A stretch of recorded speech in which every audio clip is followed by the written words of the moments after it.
16 ಮತ್ತು 17ನೇ ಅಧ್ಯಾಯಗಳು ಬ್ರಹ್ಮಶಾಸ್ತ್ರ.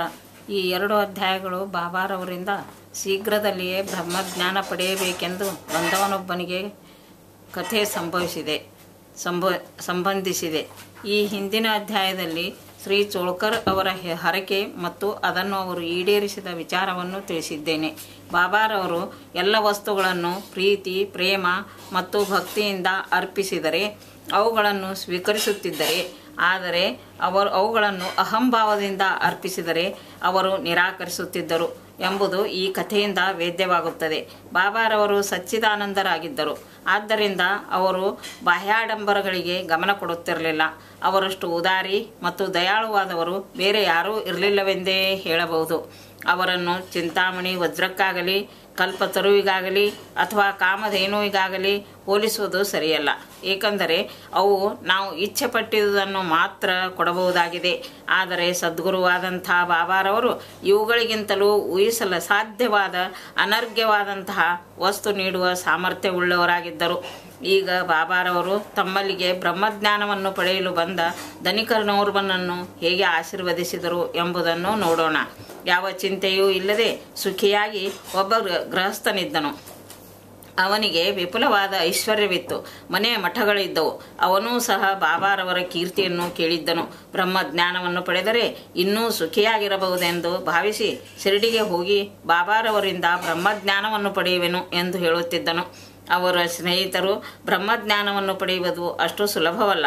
ಯಾವಾಗಲೂ ಐಶ್ವರ್ಯ, ಮಡದಿ, ಮಕ್ಕಳು ಮುಂತಾದವುಗಳ ಮೋಹದ ಬಲೆಗೆ ಸಿಕ್ಕಿರುವ ಅತಿ ಆಶೆಯುಳ್ಳ ನಿನ್ನಂಥವನಿಗೆ ಬ್ರಹ್ಮಜ್ಞಾನ ಪಡೆಯುವುದು ಕಷ್ಟ. ಒಂದು ಬಿಡಿಕಾಸನ್ನು ಸಹ ದಾನ ಮಾಡಲು ಮನಸ್ಸಿಲ್ಲದ ವ್ಯಕ್ತಿಗೆ ಬ್ರಹ್ಮಜ್ಞಾನವನ್ನು ಯಾರು ನೀಡುತ್ತಾರೆ ಎಂದು ಹಾಸ್ಯ ಮಾಡಿದರು. ಆದರೂ ಸ್ನೇಹಿತರ ಸಲಹೆಯನ್ನು ಲಕ್ಷಿಸದೆ ಅವನು ಮಾರನೇ ದಿನವೇ ಗಾಡಿ ಮಾಡಿಕೊಂಡು ಶಿರಡಿಗೆ ಬಂದನು. ಮಸೀದಿಯೊಳಗೆ ಪ್ರವೇಶಿಸಿ ಬಾಬಾರವರ ದರ್ಶನ ಪಡೆದು ಅವರ ಪಾದಗಳಿಗೆರಗಿ, ಬಾಬಾ, ನೀವು ಬ್ರಹ್ಮನನ್ನು ತೋರಿಸುವಿರೆಂದು ತಿಳಿದು ಬ್ರಹ್ಮಜ್ಞಾನವನ್ನು ಪಡೆಯಬೇಕೆಂಬ ಆಶೆಯಿಂದ ನಿಮ್ಮಲ್ಲಿಗೆ ಬಂದಿದ್ದೇನೆ. ನಾನು ಪ್ರಯಾಣದಿಂದ ಬಹು ಬಳಲಿದ್ದೇನೆ. ನಿಮ್ಮಿಂದ ನನಗೆ ಬ್ರಹ್ಮಜ್ಞಾನ ದೊರಕಿದರೆ ನಾನು ಪರಮ ಸುಖಿಯಾಗಬಹುದು ಎಂದು ಹೇಳಿ ಬ್ರಹ್ಮಜ್ಞಾನವನ್ನು ಯಾಚಿಸಿದನು. ಆಗ ಬಾಬಾರವರು, ರಾಯರೇ, ಇಷ್ಟು ಅವಸರವೇಕೆ? ಬ್ರಹ್ಮಜ್ಞಾನವನ್ನು ಕೊಡುವೆನು, ಆದರೆ ನನ್ನ ವ್ಯವಹಾರವೆಲ್ಲವೂ ನಗದು. ಉದ್ದರಿಗೆ ಮಾತ್ರ ಎಡೆಯಿಲ್ಲ. ನನ್ನಲ್ಲಿಗೆ ಬರುವವರೆಲ್ಲ ಐಹಿಕ ಸುಖ ಭೋಗಗಳಾದ ಸಂಪತ್ತು, ಆರೋಗ್ಯ, ಶಕ್ತಿ, ಗೌರವ, ರೋಗ ಗುಣಪಡಿಸುವಿಕೆ ಇವುಗಳನ್ನು ಬೇಡುತ್ತಾರೆ. ಹೊರತಾಗಿ ಬ್ರಹ್ಮಜ್ಞಾನವನ್ನು ಕೇಳಲು ಬರುವವರು ಅತಿ ವಿರಳ. ಬ್ರಹ್ಮಜ್ಞಾನವನ್ನು ಪಡೆಯಲು ಬಂದಿರುವ ನಿನ್ನನ್ನು ನೋಡಿದುದು ನನ್ನ ಅದೃಷ್ಟವೇ ಸರಿ. ಕೂಡಲೇ ನಿನಗೆ ಬ್ರಹ್ಮಜ್ಞಾನದ ಸರ್ವ ಸ್ವರೂಪವನ್ನು ತೋರಿಸುವೆನು ಎಂದರು. ಹೀಗೆ ಹೇಳಿ ಅವರಿಗೆ ಬ್ರಹ್ಮಜ್ಞಾನವನ್ನು ಕೊಡಲು ಬಾಬಾ ಅನುವಾದರು. ಅವನನ್ನು ಅಲ್ಲಿಯೇ ಕೂಡ್ರಿಸಿ ಬೇರೆ ವಿಚಾರಗಳನ್ನು ಪ್ರಸ್ತಾಪಿಸುತ್ತಾ ಒಂದು ಕ್ಷಣ ಅವನು ತನ್ನ ಪ್ರಶ್ನೆಯನ್ನು ಮರೆಯುವಂತೆ ಮಾಡಿದರು. ಆಗ ಒಬ್ಬ ಹುಡುಗನನ್ನು ಕರೆದು ನಂದೂ ಮಾರ್ವಾಡಿಯ ಬಳಿಗೆ ಹೋಗಿ ನಾನು ಹೇಳಿದೆನೆಂದು 5 ರೂಪಾಯಿಗಳನ್ನು ಸಾಲ ತೆಗೆದುಕೊಂಡು ಬಾ ಎಂದರು. ಹುಡುಗನು ಹೋಗಿ ನಂದೂ ಮಾರ್ವಾಡಿಯ ಮನೆಗೆ ಬೀಗ ಹಾಕಿದೆ ಎಂದು ತಿಳಿಸಿದನು. ನಂತರ ಬಾಬಾ ಬಾಳನ ಅಂಗಡಿಗೆ ಹೋಗಿ ಹಣ ತೆಗೆದುಕೊಂಡು ಬರಲು ಹುಡುಗನಿಗೆ ಹೇಳಿದರು. ಈ ಸಲವೂ ಹಣ ಸಿಗಲಿಲ್ಲ. ಇದೇ ರೀತಿ 2-3 ಬಾರಿ ಪ್ರಯತ್ನ ಪಟ್ಟರೂ ಎಲ್ಲಿಯೂ ಹಣ ಸಿಗಲೇ ಇಲ್ಲ. ಸಾಯಿಬಾಬಾ ನಮಗೆ ತಿಳಿದಂತೆ ಬ್ರಹ್ಮನ ಅವತಾರ ರೂಪಿ. ಹಾಗಿದ್ದರೂ ಅವರಿಗೆ ಕೇವಲ 5 ರೂಪಾಯಿ ಏಕೆ ಬೇಕಾಗಿದ್ದವು? ಅದಕ್ಕೋಸ್ಕರ ಅವರು ಕಷ್ಟಪಡಬೇಕಾಗಿದ್ದಿತೇ ಎಂದು ಕೆಲವರು ಪ್ರಶ್ನಿಸಬಹುದು. ನಿಜವಾಗಿಯೂ ಬಾಬಾ ಅವರಿಗೆ ಹಣ ಬೇಕಾಗಿರಲಿಲ್ಲ. ಅವರಿಗೆ ನಂದು ಮತ್ತು ಬಾಳ ಇವರ ಕಡೆ ಹಣ ಇರಲಿಲ್ಲವೆಂದು ಚೆನ್ನಾಗಿ ಗೊತ್ತು. ಆದರೂ ಬ್ರಹ್ಮಜ್ಞಾನವನ್ನು ಪಡೆಯಲು ಬಂದವನನ್ನು ಪರೀಕ್ಷಿಸಲು ಸುಗ ಹೀಗೆ ಮಾಡಿದರು. ಆ ಗೃಹಸ್ಥನು ತನ್ನಲ್ಲಿ ಕಂತೆಗಟ್ಟಲೆ ನೋಟುಗಳನ್ನಿಟ್ಟಿದ್ದನು. ಅವನು ನಿಜವಾಗಿಯೂ ಶ್ರದ್ಧೆ ಇದ್ದವನಾಗಿದ್ದರೆ ಬಾಬಾ ಸಾಲ ಕೇಳಲು ಹುಡುಗನನ್ನು ಕಳುಹಿಸಿದಾಗ ಸ್ವತಃ ನೋಡಿ ಸುಮ್ಮನಿರುತ್ತಿದ್ದನೇ. ಬಾಬಾ ಸುಳ್ಳು ಮಾತನಾಡುವವರಲ್ಲ. ಸಾಲವನ್ನು ಕೂಡಲೇ ಹಿಂತಿರುಗಿ ಕೊಡುತ್ತಾರೆ ಎಂದು ತಿಳಿದರೂ ಸಹ ಸುಮ್ಮನೆ ಇದ್ದನು. ಹಾಗೆ ಬಾಬಾ ಎರವಲಾಗಿ ತರಲು ಹೇಳಿದ ಹಣವಾದರೂ ಎಷ್ಟು? ಕೇವಲ 5 ರೂಪಾಯಿಗಳು. ಇಂಥವನು ಬಾಬಾರವರಿಂದ ಬ್ರಹ್ಮಜ್ಞಾನವನ್ನು ಪಡೆಯಲು ಬಂದನು. ನಿಜವಾಗಿಯೂ ಬಾಬಾರವರನ್ನು ಮನಃಪೂರ್ವಕವಾಗಿ ಪ್ರೀತಿಸುತ್ತಿದ್ದವನಾಗಿದ್ದರೆ ಈ ಸಂದರ್ಭದಲ್ಲಿ ಅವನು ಖಂಡಿತ ತಾನೇ ಸಾಲ ಕೊಡುತ್ತಿದ್ದನು. ಆದರೆ ಅವನ ವಿಷಯವೇ ಬೇರೆ. ಹೋಗಲಿ, ಅವನು ಮೌನದಿಂದಾದರೂ ಇದ್ದನೇ? ಇಲ್ಲ. ಮರಳಿ ಹೋಗಲು ಕಾತರನಾಗಿ, ಬಾಬಾ ಬೇಗನೆ ಬ್ರಹ್ಮನನ್ನು ತೋರಿಸಿ ಎಂದು ತಾಳ್ಮೆ ಮೀರಿ ಕೇಳಲು ಆರಂಭಿಸಿದನು. ಆಗ ಮಾತ್ರ, ಬಾಬಾ ಮಿತ್ರ, ಇಲ್ಲಿ ನಡೆದುದೆಲ್ಲವೂ ನಿನಗೆ ಅರ್ಥವಾಗಲಿಲ್ಲವೇ? ನಿನಗೆ ಬ್ರಹ್ಮಜ್ಞಾನ ನೀಡಲು ನಾನು ಪ್ರಯತ್ನ ಪಡಲಿಲ್ಲವೇ? ಸಂಕ್ಷಿಪ್ತವಾಗಿ ಹೇಳುವುದಾದರೆ, ಬ್ರಹ್ಮಜ್ಞಾನವನ್ನು ಪಡೆಯಬೇಕೆಂಬುವನು ಪಂಚಪ್ರಾಣ, ಪಂಚೇಂದ್ರಿಯಗಳು, ಮನಸ್ಸು, ಬುದ್ಧಿ, ಅಹಂಕಾರ ಮೊದಲಾದ 5 ವಿಷಯಗಳನ್ನು ಪರಮಾತ್ಮನಿಗೆ ಅರ್ಪಿಸಬೇಕು. ಬ್ರಹ್ಮಜ್ಞಾನದ ದಾರಿಯು ಖಡ್ಗದ ಅಲುಗಿನಷ್ಟು ಹರಿತವಾದುದು ಮತ್ತು ಅಷ್ಟೇ ಅಪಾಯಕರವಾದುದು ಎಂದರು. ಬ್ರಹ್ಮಜ್ಞಾನಾರ್ಜನೆಗೆ ಅರ್ಹತೆ. ತಮ್ಮ ಜೀವಿತದಲ್ಲಿ ಸರ್ವರಿಗೂ ಬ್ರಹ್ಮಜ್ಞಾನವನ್ನು ಹೊಂದಲು ಸಾಧ್ಯವಿಲ್ಲ. ಇದಕ್ಕೆ ಕೆಲವು ಅರ್ಹತೆಗಳಿವೆ. 1. ಮುಮುಕ್ಷು. ಮುಕ್ತರಾಗಬೇಕೆಂಬ ಅಭಿಲಾಷೆ ಯಾವ ಸಂಸಾರದ ಬಂಧನದಿಂದ ಮುಕ್ತರಾಗಲಿಚ್ಛಿಸಿ ಶ್ರದ್ಧೆ ಭಕ್ತಿಯಿಂದ ಆ ಗುರಿಯನ್ನು ಸಾಧಿಸಲು ಶ್ರಮಿಸುತ್ತಾರೆಯೋ ಅಂಥವರು ಧಾರ್ಮಿಕ ಜೀವನಕ್ಕೆ ಅರ್ಹರು. 2. ವಿರಕ್ತಿ.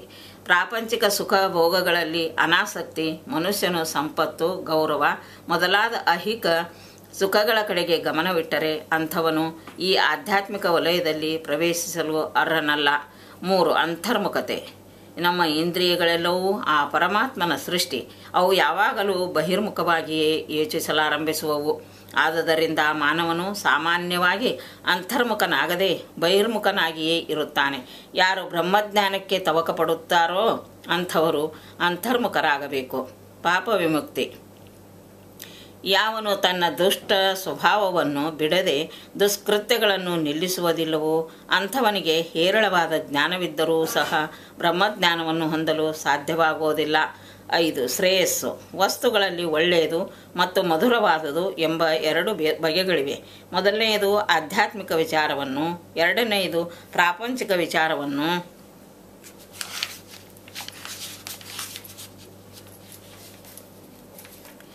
ತೋರಿಸುತ್ತದೆ. ಇವೆರಡೂ ಮಾನವನು ತಮ್ಮನ್ನು ಸ್ವೀಕರಿಸಲೆಂದೇ ಅವರೆಡೆಗೆ ಬರುತ್ತವೆ. ಅವನು ಯೋಚಿಸಿ ಆರಿಸಿಕೊಳ್ಳಬೇಕು. ಜ್ಞಾನಿಯಾದವನು ಒಳ್ಳೆಯದನ್ನು ಆರಿಸುತ್ತಾನೆ, ಅಜ್ಞಾನಿಯು ಮಧುರವಾದುದನ್ನು ಆರಿಸಿಕೊಳ್ಳುತ್ತಾನೆ. ಸದಾಚಾರ. ಸತ್ಯವಾಗಿ ನಡೆದುಕೊಳ್ಳದಿದ್ದಲ್ಲಿ ಬ್ರಹ್ಮಜ್ಞಾನವನ್ನು ಹೊಂದಲು ಸಾಧ್ಯವಿಲ್ಲ. ಇಂದ್ರಿಯ ನಿಗ್ರಹ. ದೇಹವೇ ರಥ, ಆತ್ಮವೇ ಅದರ ಗುರು, ಬುದ್ಧಿಯೇ ಸಾರಥಿ, ಇಂದ್ರಿಯಗಳೇ ಅಶ್ವಗಳು, ಇಂದ್ರಿಯ ವಸ್ತುಗಳೇ ದಾರಿ. ಯಾರಿಗೆ ಅರಿವಿಲ್ಲವೋ, ಯಾರಿಗೆ ಮನಸ್ಸಿನ ಮೇಲೆ ಹಿಡಿತವಿಲ್ಲವೋ ಅವರ ಇಂದ್ರಿಯಗಳು ಊಹಿಸಲಗಾಧವಾದಂಥ ದುರ್ಗುಣಗಳುಳ್ಳ ಪಶುಗಳಂತೆ ಗುರಿಯನ್ನು ಸಾಧಿಸದೆ ಜನನ ಮರಣವೆಂಬ ವ್ಯೂಹದಲ್ಲಿ ಸಿಕ್ಕಿ ಬೀಳುತ್ತಾರೆ. ಆದರೆ ಯಾರು ಅರಿವುಳ್ಳವರಾಗಿ ತಮ್ಮ ಮನಸ್ಸನ್ನು ಹಿಡಿತದಲ್ಲಿಟ್ಟುಕೊಂಡು ಇಂದ್ರಿಯ ನಿಗ್ರಹ ಶಕ್ತಿ ಪಡೆದಿರುವರೋ ಅಂಥವರು ತಮ್ಮ ಗುರಿಯನ್ನು ತಲುಪುವರು. ಅಂಥವರು ಬ್ರಹ್ಮಜ್ಞಾನವನ್ನು ಹೊಂದಿ ಆ ಪರಮಾತ್ಮನ ಕೃಪೆಗೆ ಪಾತ್ರರಾಗಿ ಮುಕ್ತಿಯನ್ನು ಪಡೆಯುವರು. 8. ಶುದ್ಧ ಮನಸ್ಸು. ಯಾವನು ತನ್ನ ಕರ್ತವ್ಯವನ್ನು ಆತ್ಮತೃಪ್ತಿಯಾಗಿ ನಿರ್ವಹಿಸುವುದಿಲ್ಲವೋ ಅಂಥವನ ಮನಸ್ಸು ಶುದ್ಧವಾಗಿರುವುದಿಲ್ಲ. ಮನಸ್ಸಿನ ಶುದ್ಧಿ ಇಲ್ಲದೆ ಬ್ರಹ್ಮಜ್ಞಾನ ಪಡೆಯಲು ಅಸಾಧ್ಯ. ಪರಿಶುದ್ಧವಾದ ಮನಸ್ಸಿನಲ್ಲಿ ವಿವೇಕ, ವೈರಾಗ್ಯಗಳು ಮೂಡಿ ಬ್ರಹ್ಮಜ್ಞಾನ ಪಡೆಯಲು ನೆರವಾಗುತ್ತವೆ. ಅಹಂಭಾವವನ್ನು ತ್ಯಜಿಸದೇ ಇದ್ದರೆ, ಅತಿ ಆಶೆಯಿಂದ ಮುಕ್ತರಾಗದಿದ್ದರೆ ಸ್ವಾನುಭವ ಪಡೆಯಲು ಅಸಾಧ್ಯ. ನಾನು ಎಂಬ ವಿಚಾರವೇ ಭ್ರಮೆ. ಇದಕ್ಕೆ ಹೊಂದಿಕೊಳ್ಳುವುದೇ ಬಂಧನಕ್ಕೆ ಕಾರಣ. ಈ ವಿಚಾರ ದೂರ ಮಾಡಿ ಮೋಹ ಮಮತೆಗಳಿಂದ ವಿಮುಕ್ತರಾದರೆ ಮಾತ್ರ ಸ್ವಾನುಭವ ಪಡೆಯಬಹುದು. 9. ಗುರುವಿನ ಅವಶ್ಯಕತೆ. ಆತ್ಮಜ್ಞಾನವೆಂಬುದು ಸೂಕ್ಷ್ಮವಾದದ್ದು ಮತ್ತು ಗೂಢವಾದದ್ದು. ಕೇವಲ ಸ್ವಪ್ರಯತ್ನದಿಂದ ಮಾತ್ರ ಅದನ್ನು ಪಡೆಯಲು ಅಸಾಧ್ಯ. ಆದುದರಿಂದ ಗುರುವಿನ ನೆರವು ಅಗತ್ಯ. ಆ ಗುರುವೂ ಸಹ ಸ್ವಾನುಭವ ಹೊಂದಿದವನಾಗಿರಬೇಕು. ಎಷ್ಟೇ ಕಷ್ಟಪಟ್ಟು ದೊರಕಿಸಲು ಸಾಧ್ಯವಿರದ ಬ್ರಹ್ಮಜ್ಞಾನವನ್ನು ಗುರುವಿನಿಂದ ಸುಲಭವಾಗಿ ಪಡೆಯಬಹುದು. ಏಕೆಂದರೆ ಗುರು ಅದನ್ನು ಅನುಭವಿಸಿ ಅದನ್ನು ತೋರಿಸುತ್ತಿರುವಾಗಲೇ ಶಿಷ್ಯರೂ ಕ್ರಮೇಣ ಸ್ವಾನುಭವ ಪಡೆಯಬಹುದು. ಪರಮಾತ್ಮನ ದಯೆ. ಕೊನೆಯದಾಗಿ ಪರಮಾತ್ಮನ ದಯ ಅಗತ್ಯ ಮತ್ತು ಅನಿವಾರ್ಯ. ಮಾನವನಿಗೆ ವಿಚಾರ, ವಿವೇಕ ಮತ್ತು ವೈರಾಗ್ಯಗಳನ್ನು ನೀಡಿ ಅವನನ್ನು ಪ್ರಾಪಂಚಿಕ ಸಾಗರದಿಂದಾಚೆಗೆ ಗುರು ಕರೆದುಕೊಂಡು ಹೋಗುತ್ತಾನೆ. ಈ ವಿಚಾರಣೆ ಆದ ನಂತರ ಬಾಬಾ ಆ ಧನಿಕನ ಕಡೆಗೆ ತಿರುಗಿ, ಸರಿ, ಈಗ ನಿನ್ನ ಕಿಸೆಯಲ್ಲಿ 250 ರೂಪಾಯಿಗಳ ರೂಪದಲ್ಲಿ ಬ್ರಹ್ಮಜ್ಞಾನ ಅಡಗಿದೆ, ದಯವಿಟ್ಟು ಅದನ್ನು ತೆಗೆ ಎಂದರು. ಆಗ ಅವನು ಹಣ ತೆಗೆದು ನೋಡಲಾಗಿ ಸರಿಯಾಗಿ 250 ರೂಪಾಯಿಗಳಿದ್ದವು. ಆಶ್ಚರ್ಯವಾಯಿತು. ಮನಕರಗಿ ಬಾಬಾರವರ ಪಾದಗಳಿಗೆ ಧನಿಕನು ಎರಗಿದನು. ಆಗ ಬಾಬಾ ಪುನಃ, ನಿನ್ನ ಬ್ರಹ್ಮದ ಗಂಟನ್ನು ಕಟ್ಟು, ನೀನು ಅತಿ ಆಶೆ ತ್ಯಜಿಸದ ಹೊರತು ನಿನಗೆ ಎಂದೂ ಬ್ರಹ್ಮಜ್ಞಾನ ಸಿಗಲಾರದು. ಈ ಮೋಹವೆಂಬ ಭ್ರಮೆಯೇ ಆಳವಾದ ನೀರಿನಲ್ಲಿರಿಯ ಸೆಳವುಗಳು. ಮೋಹ ಮತ್ತು ಅಸೂಯೆ ಎಂಬುವುಗಳೇ ಮೊಸಳೆಗಳು. ಯಾವನು ಆಶಾರಹಿತನಾಗಿರುತ್ತಾನೆಯೋ ಅವನು ಮಾತ್ರ ನೀರಿನ ಸೆಳವಿನಿಂದ ತಪ್ಪಿಸಿಕೊಳ್ಳಬಹುದು. ಅತಿ ಆಶೆ ಮತ್ತು ಬ್ರಹ್ಮಜ್ಞಾನ ಇವು ಉತ್ತರ ಧ್ರುವ ಮತ್ತು ದಕ್ಷಿಣ ಧ್ರುವಗಳಿದ್ದಂತೆ. ಅತಿ ಆಶೆ ಇದ್ದಲ್ಲಿ ಬ್ರಹ್ಮಜ್ಞಾನಕ್ಕೆ ಅವಕಾಶವಿಲ್ಲ.